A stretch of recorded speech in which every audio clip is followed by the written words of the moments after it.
शंकरनाथ जातील रणमैदान सदाच केलेलं आहे आणि या युद्ध समेत का माझ्या शिरत नागरशील सावधान युद्ध समयी गरजती दुमदुमी शंखनी राजती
नमस्कार का व्यवस्थित कर नमस्कार कर ना घास खाली बस खाली बस ना घास ना घास ए काय पुढे जाय का देवाच्या देवळात गेल्यानंतर देवाचा पाय पुढे मागते नमस्कार कर ना घास ना घास घासलं नाही ना घास डोकं घास म्हटलं नाही ना घास तुम्हाला कळणार कसं हे आहे ना ना घास देवाच्या देवळात हे नसतं कोणी सांगितलं हे काढून ठेवा मग घासणार काढून ठेवू घास ना घासला नाही स्पर्श झाला नाही हा ना घास ना घास वाज घेऊ नको हे बरं वाटलं म्हणजे नमस्कार करू तुझं कल्याण मी करेन आता कुठं बरं वाटलं तुला बरं वाटलं म्हणजे झालं एवढे नाक घासले तरी देवानं आशीर्वाद दिलेला नाही ना नाही तुला आशीर्वाद मी दिलाय तुझं कल्याण मी करेन अहो घाबरत नकोस आता नाही घाबरणार आहे. होय होय एवढं संकट माझ्यावर आलेलं तुम्ही दूर केला हा. आणि म्हणून मी तुम्हाला नमस्कार हे संकट हा. ते अरिष्ट होत पण उद्दिष्ट म्हणून आम्ही पाहिलं तवा वाजवा संकल्पने सहाय्य हे शब्द करणोपकरणी शब्दाने झाले एका अक्षराचा मी विचारला तुमच्या रक्षणाबद्दल आम्ही आलो पण काय हो आपलं नाव माझं चित्रवर्ण चित्रभरणा हो जणू काय चित्र रेखाटावं त्याप्रमाणे आपण दिसता हा सुंदर मी खरं सांगू का तुम्ही सुद्धा सुंदर दिसता ते काय सांगण्याची गरज नाही, माहिती आहे. तरी सुद्धा धन्यवाद, तुम्ही माझं वर्णन केलं. पण काय हो, एकट्याच? हो, एकटीच होती. बाकीचे कुठे? बाकी कुणीच नाही माझ्यावर. कुणीच नाही, एकट्याच आला होता. मी एकटीच. सवय नाही वाटत. नाही हो. मग रडू नको बाई, का रडू नको, सत्यानाश केला आमचा, रडू नको. काय झालं हे? रडतेस कशाला? देवानं मला एकटीला सोडलं. होय, जन्माला 4 येतात ना एका वेळी. अगं काय सांगते, हो, माझं या जगात कुणीच नाहीये. कुणीच नाही. मागं नाही, पुढं नाही, भाऊ नाही, भगिनी नाही, आई नाही, वडील नाही, कुणीच नाही. म्हणजे सर्व एकटीच आहे. तू जन्माला आले आणि सगळेच गेले. काहीच माहित नाही मला. मी जगते साऱ्यांच्या जीवावर. शंका येऊ लागली तुझ्याबद्दल. काय ते? नेमकी कुठल्या नक्षत्रावर जन्माला आलीस? तुला माहित नाही. नाही माहित, मी सांगतो ना. मी अनाथ आहे हो. तू मूळ नक्षत्रावर जन्माला आले. असेल कदाचित. असेल. मला माझी कधी दया येणार आहे मला माहित नाही. चिंता करू नका. एकदा नेलं असतं ना देवाला तर बरं झालं असतं. देव नेत नाही, आपण गेलं पाहिजे. एकटीला कशाला ठेवलं काही कळत नाही. एक काम कर ना. किती वेळा सांगितलं कुणीतरी चांगला जोडीदार तरी दे. हा. नाही. ते कसं? कसं सौंदर्य दिलंय. हा, सौंदर्य काय करायचंय? हो. हे क्षणिक सौंदर्य आहे. बरोबर आहे. आणि म्हणून मला त्याची भीती वाटली. तुला इच्छा आहे वर जाण्याची. हा, मैत्रीण- देवाने नेलं ना तर जाईल. मग इथून उडी मारणं, पटकन वर जाशील. नको.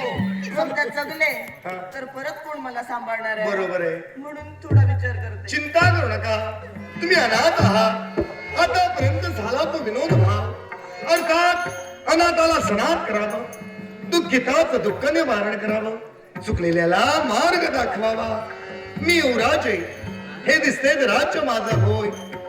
या अद्वैत नगरीचे राजकर्ते यांचा पुत्र युवराज कोणाला म्हणतात मला? त्यांचे पुत्र त्याचा स्वीकार केला हा, तर समजेल. काय? मला सारं काही भेटलं. कारण आतापर्यंत सारं मी आधार देण्याचा प्रयत्न केला होता. हा, पण माझ्यामध्ये तो क्षणिक होता. हम्म. आणि तो क्षणिक आधार नकोय मला. क्षणिक अगदी जीवनाच्या अंतापर्यंत जो कोणी आधार देईल त्याचा स्वीकार मी केला. म्हणजे क्षणिक आधार तुम्हाला नकोय. नकोय मला. ठीक आहे, तुम्हाला आधार हवा तरी कसा? सांगू? बोला. राग नाही ना? राग येण्यासारखं सांगू नकोस, नाही तसं. कारण मी शीघ्र गोपी आहे.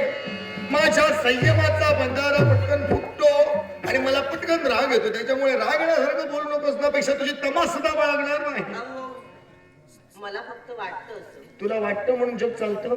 नाही हो. नाही ना. पण तरी सुद्धा का? मी सांगण्याचा प्रयत्न करणार आहे. बोल. माझ्या इच्छेची पूर्तता करणार ना? व्यक्त हो, तुझी इच्छा मी पूर्ण करू. मग मी सांगितलं तसं करा. ए, मी तुझ्या बापाचा नोकर आहे, तुझं ऐकायला. असं नाही हो. मग? फक्त प्रेमानं काही क्षण सांगितलं तर करायला काय? कशाला? तुला जे काही सांगायचंय ते सांग, मी करणार नाही. हो. मला कोण? तुम्ही हा मग? अगं बोल का, लवकर बोल. तुम्ही बोला होणी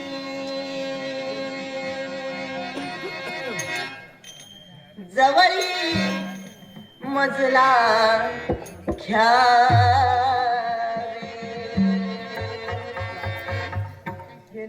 नाही, मी सांगितलं ना मला तुम्हाला. नाही जमणार.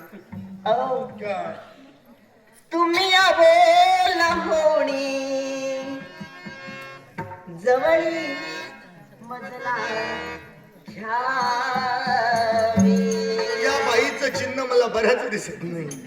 मी हाण हरपुणी धुंदाचा दरेचा.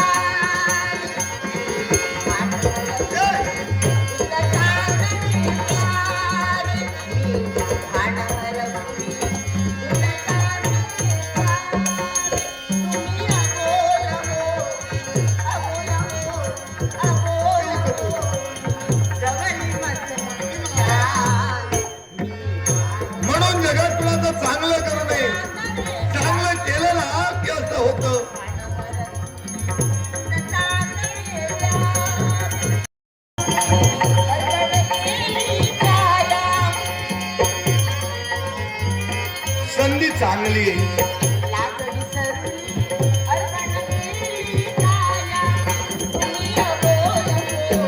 सोन्याचं मी सोनं करून